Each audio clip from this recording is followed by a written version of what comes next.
Aqui começando mais uma lição da nossa revista, né? Nós estamos hoje, gente, na lição 4. Quem está acompanhando aí, né, a playlist com todas as lições, nós estamos na lição 4 de qual revista? A revista, essa revista aqui, tá bom? Essa revista aqui eu estou falando que é criada por nós, porque muita gente pensa que essas que já existem aí dos outros, aí não. Essa aqui foi nós mesmo que criou, nós estamos trabalhando em cima desse tema que eu criei. Qual foi o tema que eu coloquei nessa revista aqui? Olha, sabe? Ó, o tema é pentecostalismo e neopentecostalismo. O que é isso à luz da Bíblia? Então nós já estamos na quarta lição. Provavelmente você que está aí nessa aula, é bom você a primeira lição, a segunda e a terceira para você estar alinhado no que a gente vai falar aqui, tá bom? Vamos lá. Que Deus abençoe todos nós nessa lição. Que o Espírito Santo venha guiar nós para nós não fugir do foco que é a palavra de Deus, tá bom? Seja uma benção.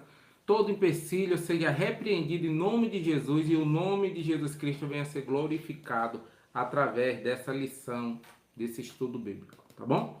A lição de hoje é a lição 4 e o tema da nossa lição é a teologia da prosperidade e a luz das escrituras, à luz da palavra de Deus. Nós vamos falar sobre a teologia da prosperidade. Isso mesmo. O nosso texto áureo hoje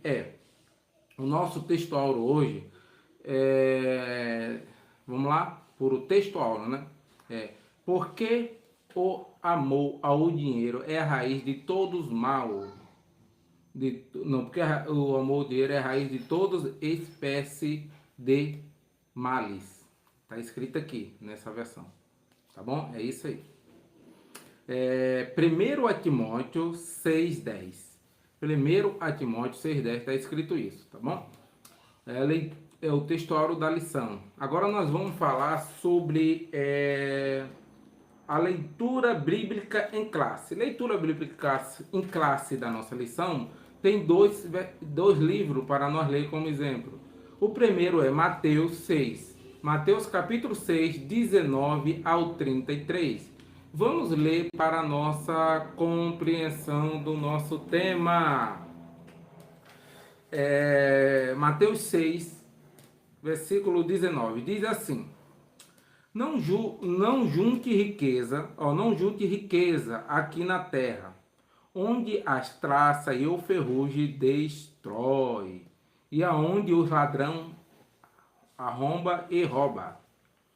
Pelo contrário, junte riqueza no céu, onde as traça e ferrugem não pode destruí-la e o ladrão não pode arrombá-la ou roubá-las. Pois onde estiver a sua riqueza, aí está o seu coração. Tá vendo? Não fique preso no dinheiro, que é aí que está o coração. Vamos lá, o 22.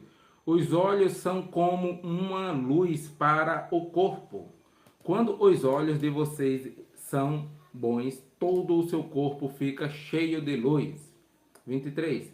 Porém, se os seus olhos forem maus, o seu corpo ficará cheio de escuridão. Assim, se a luz que está em vocês vira escuridão, como seria trevas essas escuridão? Olha. 24. Um escravo não pode servir a dois senhor, a dois servos.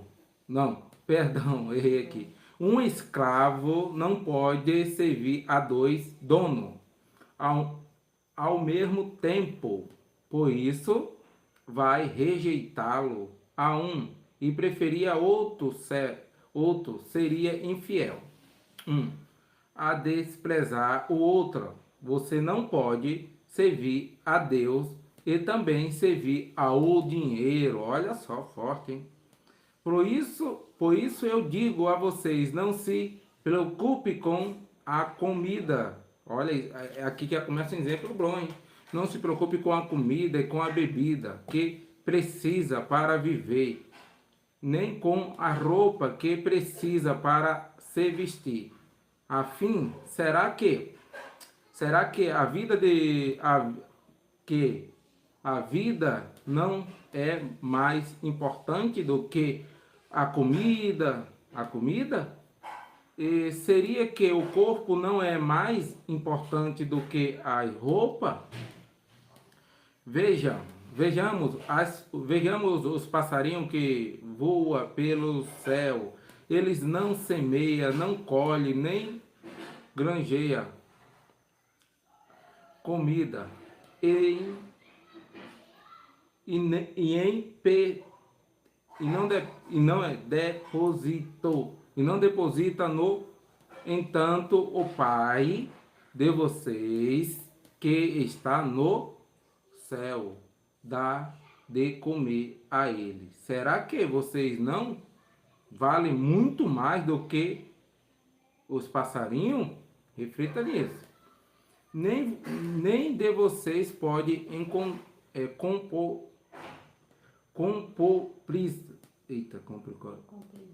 incomplidade.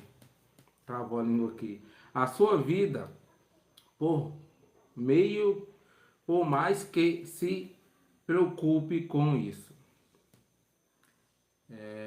E porque vocês se preocupam com roupa, veja como cresce as flores do campo. Elas não trabalham nem faz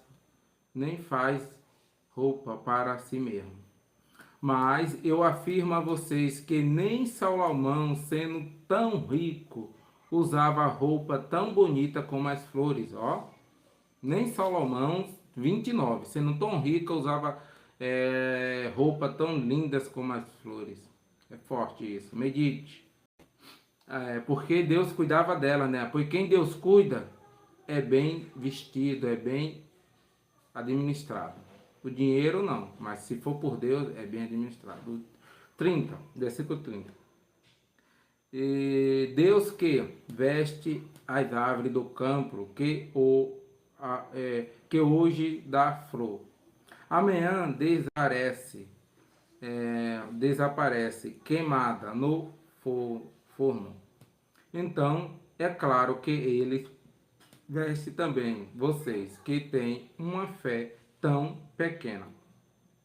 Portanto, não fique preocupado perguntando onde é que vão arranjar comida, ou onde é que vão arranjar bebida, ou onde é que vão arranjar roupa.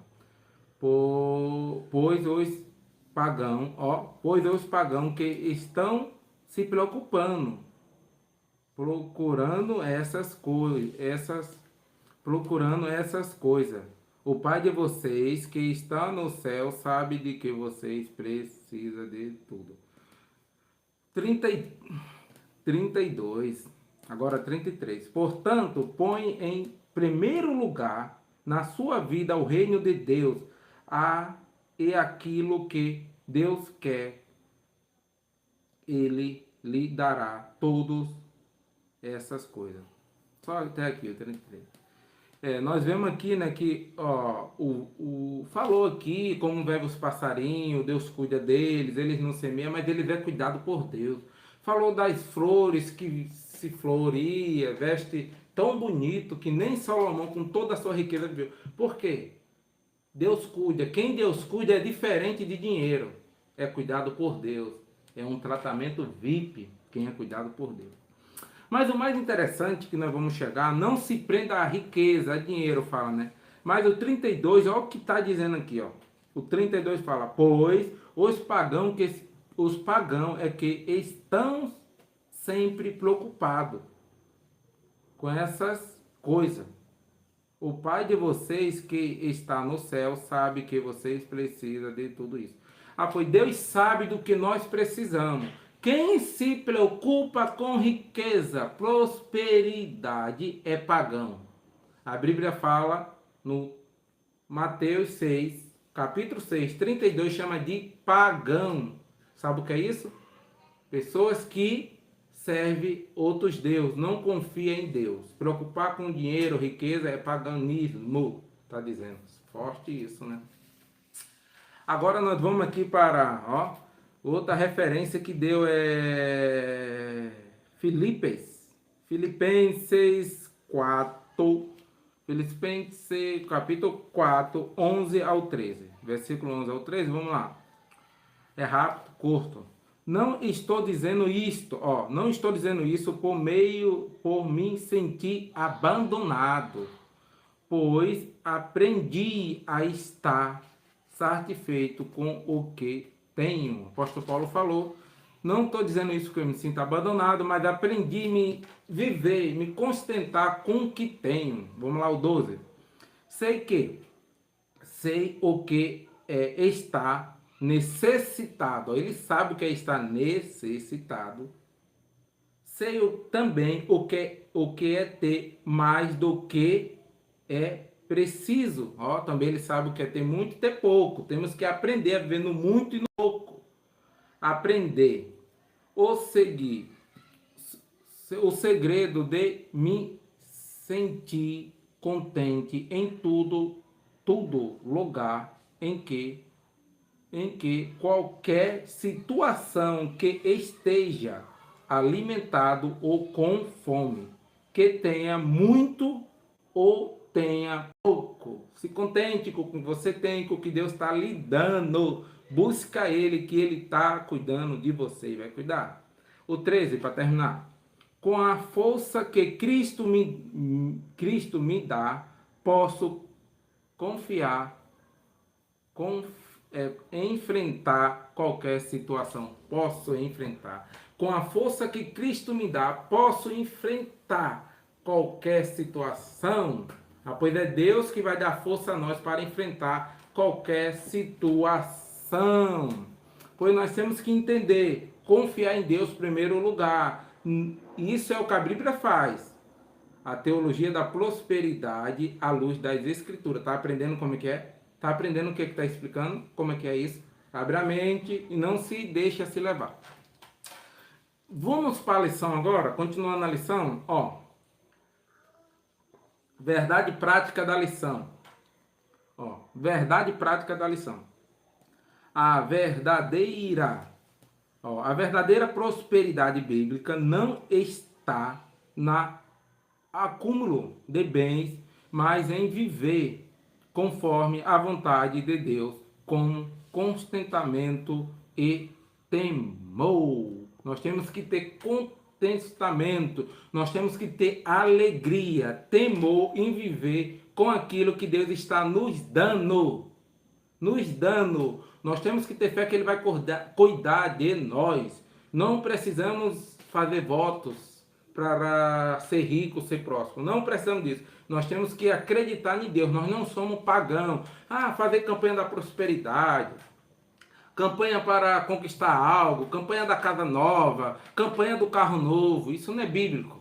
Saia fora disso. Se contente com o que Deus está lhe dando. A Bíblia fala nos textos Mateus e Filipenses que a gente leu. A base é essa. Se contente com o que você tem. Deus sabe cuidar de você. Não se preocupe com riqueza. Se preocupar com riqueza, você está saindo dos padrão cristão e está entrando no paganismo. É isso que falou. O 32, versículo 32 de Mateus, capítulo 6. Falou isso, né? E 1 Timóteo 6:10 fala também, né? Por amor, o dinheiro é a raiz de muitos males. Perigoso isso, hein? Objetivo da lição. Objetivo 1 é analisar as origens e conceito da teologia da prosperidade. Primeiro ponto. Segundo ponto é constatar as suas promessas com os ensinos de Jesus.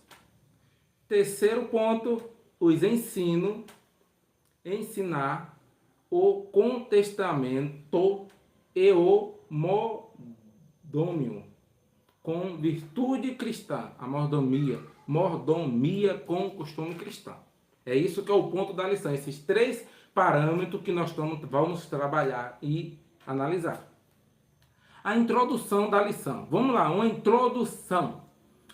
A teologia da prosperidade é uma doutrina popularizada por pregadores neopentecostal. Teologia da prosperidade é por pregadores neopentecostal. Neo, não é uma doutrina pentecostal, tá vendo? Que afirma que Deus deseja que todos os cristãos sejam ricos e nunca adoece. Que isso? Não temos base bíblica nesse ponto.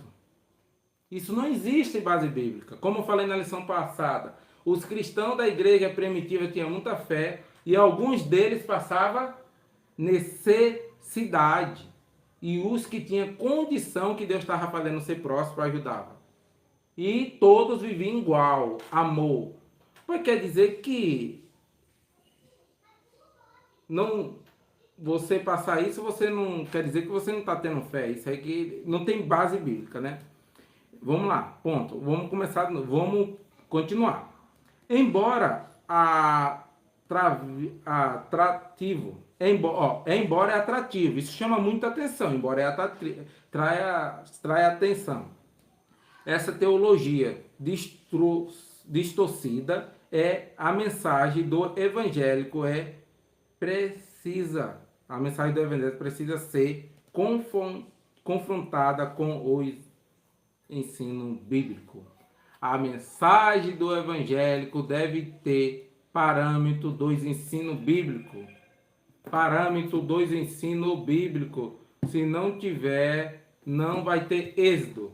Vai sair por uma heresia e não pode ser uma doutrina apostólica. Vai ser uma doutrina contra os apóstolos, contra os ensinos de Jesus Cristo. Apoiar a mente para não cair nessas heresias. Simplesmente dá para entender. Se não prega essas palavras que está escrito no texto, é heresia, não é uma doutrina dos apóstolos, é um neopentecostalismo, que significa um pentecostalismo fraco, que não tem base bíblica.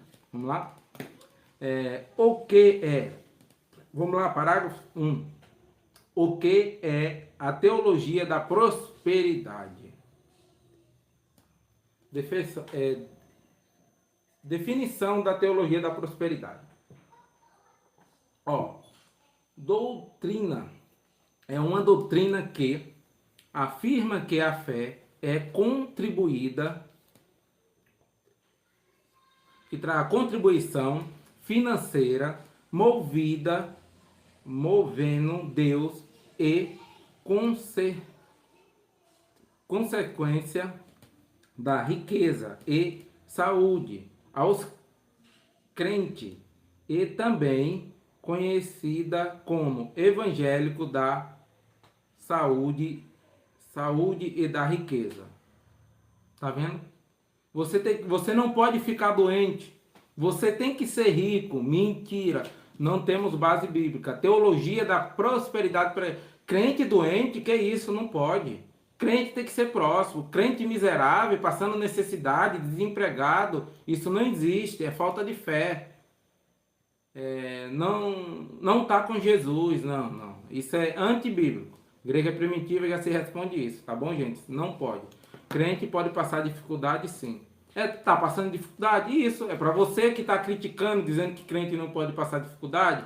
Você com certeza está com uma vida financeira boa. Ajude essa pessoa. Que é isso que é o papel do cristão. Ajudar os que têm necessidade. Tá bom? E parar de criticar. Origem e influência. A origem e a influência disso. Vamos lá. A influencidade por movimento como o novo pensamento e pela cultura do consumo, a cultura do consumo moderna. Essa doutrina ganha espaço nos anos 1980 como pregadores midiáticos, tá vendo? Em 1980 foi que começou esse costume de doutrina da prosperidade com pregador imediato. Pregação imediata é aquela. faça, vamos supor, voto. Vem aqui fazer a campanha, você vai ficar rico, é muito rápido. Você vai ficar próximo, você vai ser empresário. Faça esse voto, faça essa campanha, faça esse negócio que não está na Bíblia. Isso é coisa imediata. A Bíblia não fala disso. Você vai ser próximo de acordo com o que Deus planejou para você, o que Ele quer. E conforme você merece. Entendeu? Nem todo cristão vai ser rico, mas também nem todo cristão vai ser pobre. E não é porque um cristão é rico que ele não tem salvação. Tem sim, se ele for temente a Deus, ele pode ser o mais rico do mundo. Mas se ele for temente a Deus e usar a riqueza dele conforme a palavra ensina, ele tem salvação sim. Tá bom? E ele é uma pessoa cristã sim. Tá bom? Agora bora aqui, ó. Prática associada. Prática associada, vamos ver o que é isso. Olha as práticas associadas. Campanha de sacrifício financeiro, voto, campanha de sacrifício financeiro, votos, corrente e declaração de vitória são instrumento comum dessa teologia, tá bom? A teologia neopentecostal e a teologia que é junto com a mesma teologia a teologia da prosperidade. Por que se chama teologia da prosperidade? Porque todas ensino, toda a pregação deles é baseado na riqueza. Por isso deram esse nome, teologia da prosperidade. É uma teologia que não tem base bíblica. É isso. E nós vemos o tipo dela aqui, a teologia da prosperidade e neopentecostal. Ela é uma teologia que trabalha com campanhas, sacrifício financeiro, voto, corrente e declaração de vitória. São isso.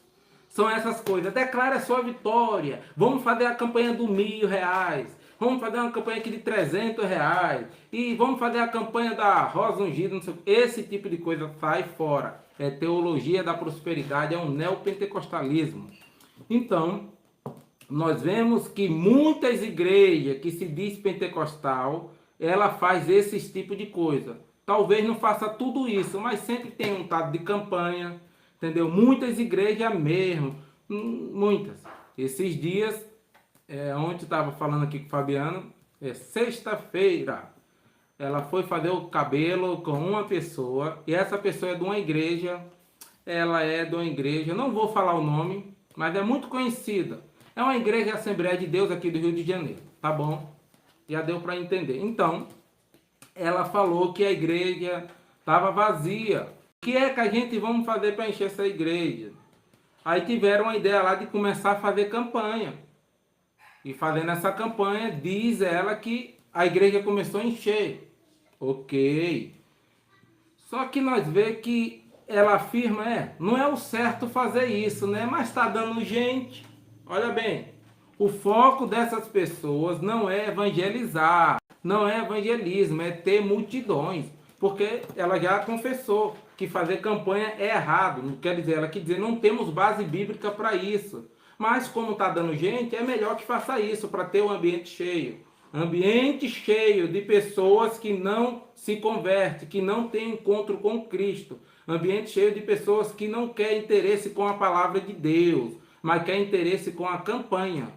Quer ser próspero, quer ganhar algo, está com interesse, quer comprar Jesus, quer comprar Deus. Isso não se compra, meu querido, não se compra. Isso é heresia, paganismo, isso é feitiçaria. Apoio eu falo, muitas pessoas estão dentro do ambiente chamado igreja, está dentro de uma feitiçaria. Porque um verdadeiro cristão, ele gosta de palavra de Deus. Não existe evangélico sem palavra. Pois o pastor dessa igreja, ele teria que pregar a palavra. Queira ou não queira, mas ele tem que falar a verdade. A Bíblia fala que é a verdade que liberta, que é a palavra de Deus que liberta o homem do pecado, não é a campanha. Então ele teria que pregar a Bíblia, mas como ele não tem Bíblia, ele vai pregar o que ele sabe, fazer campanha, emocionalismo, infecção, inventar história, porque não temos Bíblia. Ontem eu estava lendo, é interessante o que o Salomão falou, não tem nada a ver com o evangélico, mas tem sim, porque o evangélico, nós usamos isso também, é Deus. Ele fala que não tem nada a ver com o evangélico, por quê? Porque é coisa de, um ensinamento que agora eu estou falando do Salomão, de judeu, não de cristão. Entendeu? O cristianismo é uma coisa e judeu é outra. O povo confunde tudo por não estudar as escrituras. Pois é complicado, mas vamos lá. Mas nós podemos usar alguns exemplos desses homens, sim. Salomão falou que uma coisa difícil que Deus deixou foi estudar as escrituras. Que coisa difícil. Tá entendendo que não é fácil? Se você tá estudando a palavra dele e tá achando fácil, tá errado. Ele falou que é difícil. Por isso os cristãos não estudam a palavra de Deus. Salomão falou, é muito difícil. Foi isso que Deus deixou para nós. Ele denominou como uma coisa difícil, realmente. E estudar a palavra de Deus genuinamente, verdadeira, com verdade e caráter, é difícil, é para poucos. Tem muito que estuda para iludir as pessoas, enganar. Mas com verdade dói. Entendeu? E o conhecimento, ele fala que traz estresse à pessoa. Baseado nisso, quando ele fala, o conhecimento traz estresse. Você sabe por que traz estresse? Porque você começa a aprender a verdade de Deus e isso incomoda você. Aí você quer passar para as pessoas e as pessoas estão desligadas, não quer aprender. Por isso você fica estressado. Ele falou que o conhecimento trouxe estresse a ele. Olha bem, tá vendo? Após, se você vê uma pessoa que diz, eu sou líder, ele não tem um estresse, ele não tem um anseio de pregar a palavra, de ensinar, ele não tem conhecimento. Quem tem conhecimento fica estressado, ele fala, com as pessoas. Ele quer ensinar as pessoas, ele quer passar o conhecimento. Salomão falou isso, olha só, para você ver. E outras coisas, entendeu? Velho Salomão, isso ele já falou no seu último livro, Eclesiastes, não foi? No seu último livro. Eu falo aqui o velho Salomão, porque ele já estava velho quando ele escreveu o seu último livro. Entendeu? Com certeza. É muito sério.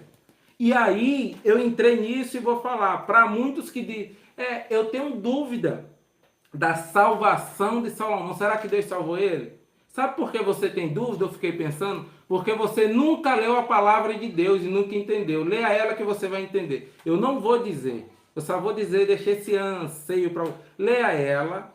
Leia o livro de Eclesiastes e vê se ele teve salvação. Você vai entender ali.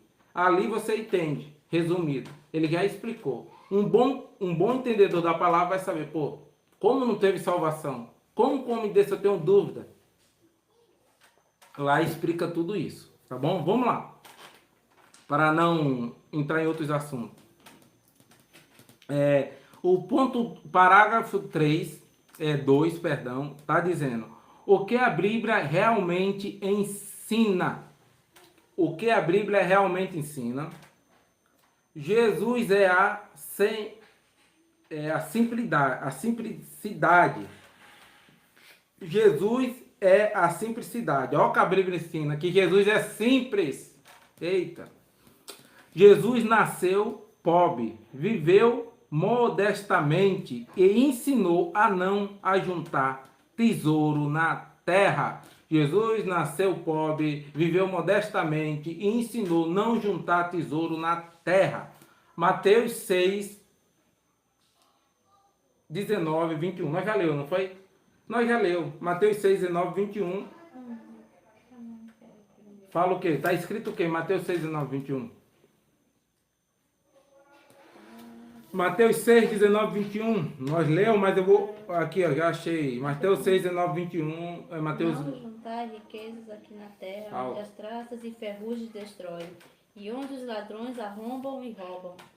Pelo contrário, ajunte riquezas no céu, onde as traças e ferrugem não podem destruí-las, e os ladrões não podem arrombar e roubá-las.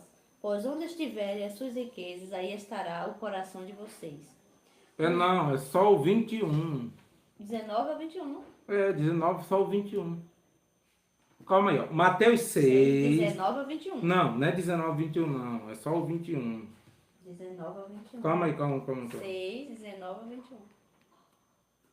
Pois onde está a sua riqueza, está o seu coração. Só até aqui. Pois onde está a sua riqueza, está o seu coração. Mateus 19, 21 fala isso. Olha bem. Se a sua riqueza, se o seu coração está nas suas riquezas, você não está com Cristo. Ele advertiu contra a avareza. Lucas 12, 15. O Lucas 12, 15 fala o seguinte. Lucas 12, 15 fala o seguinte.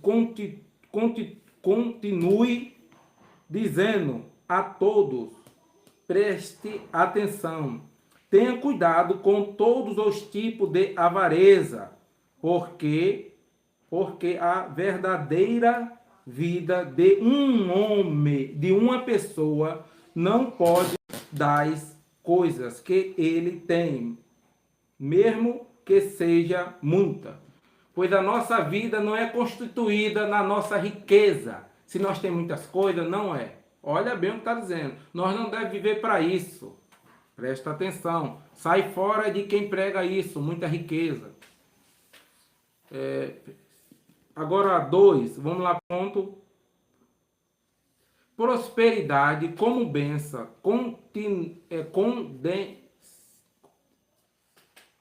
Condicionamento. A prosperidade como bênção e condicionamento. A Bíblia nos ensina que Deus abençoa seus filhos, mas isso não é significado de riqueza. Não é significado de riqueza ilimitada.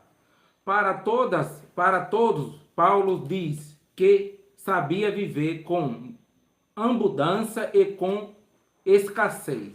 Filipenses 4, 12. Foi o que a gente leu. Não vou ler porque a gente já leu.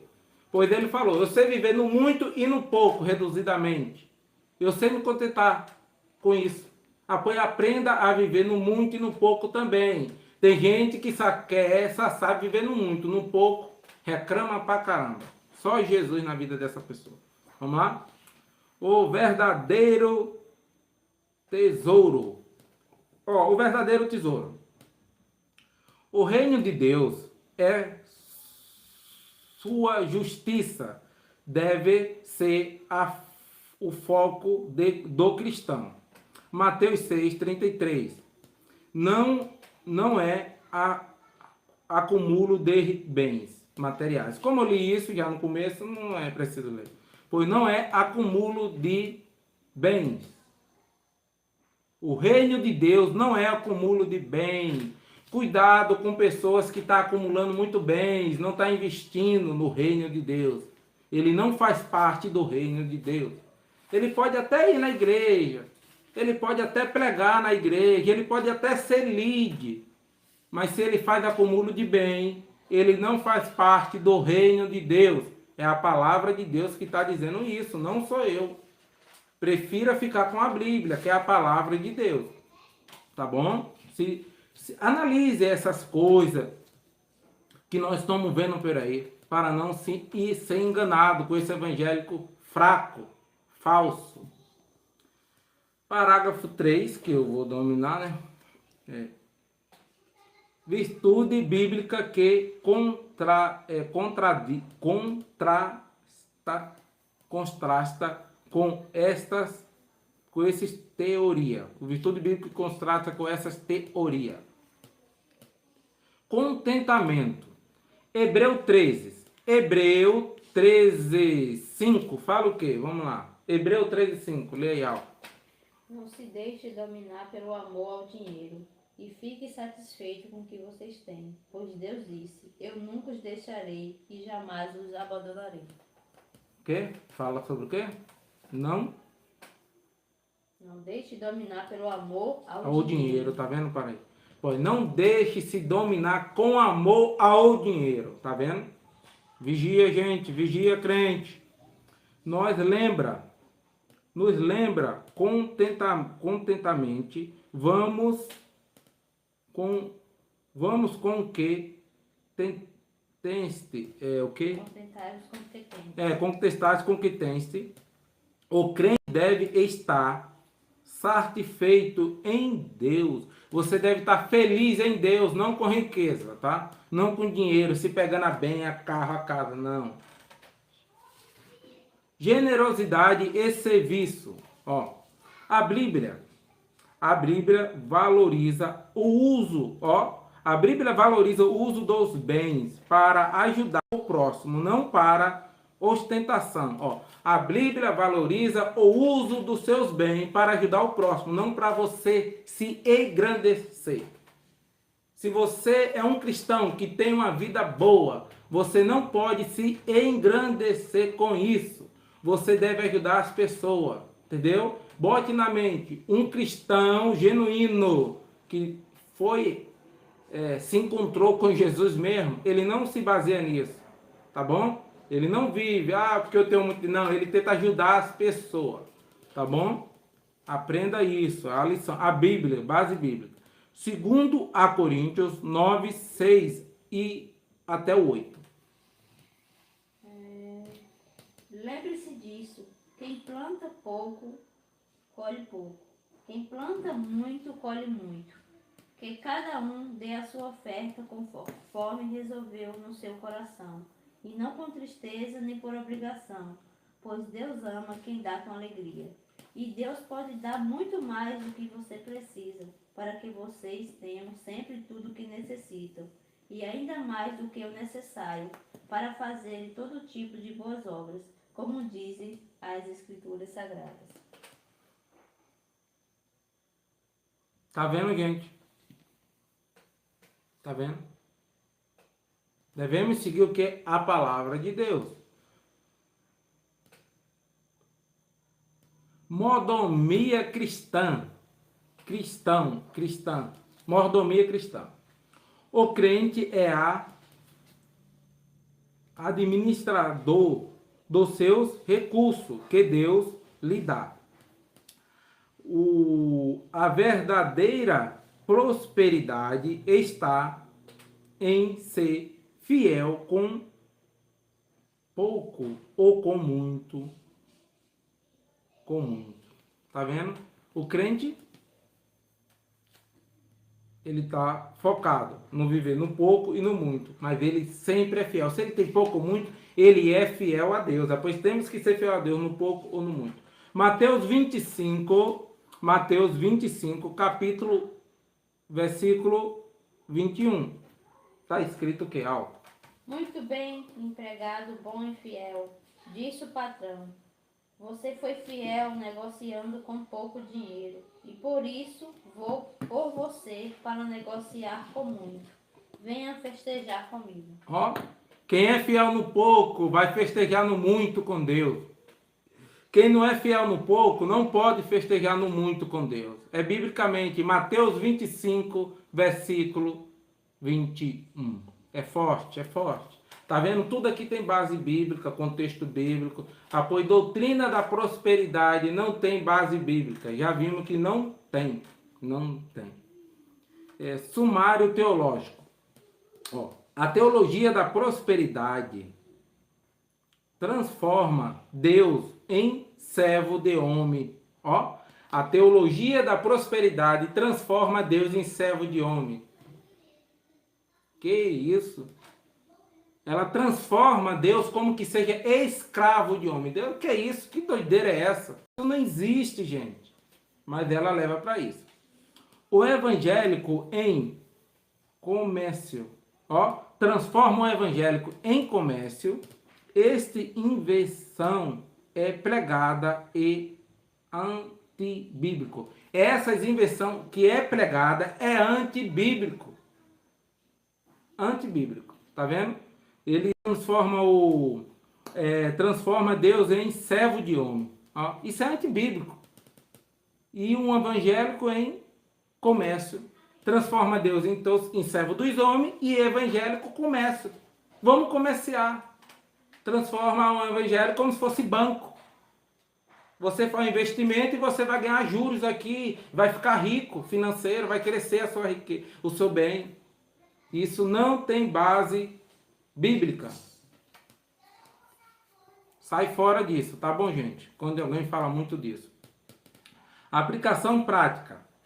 Examine. Ó, aplicação prática é para você, para mim, para quem está ouvindo. Examine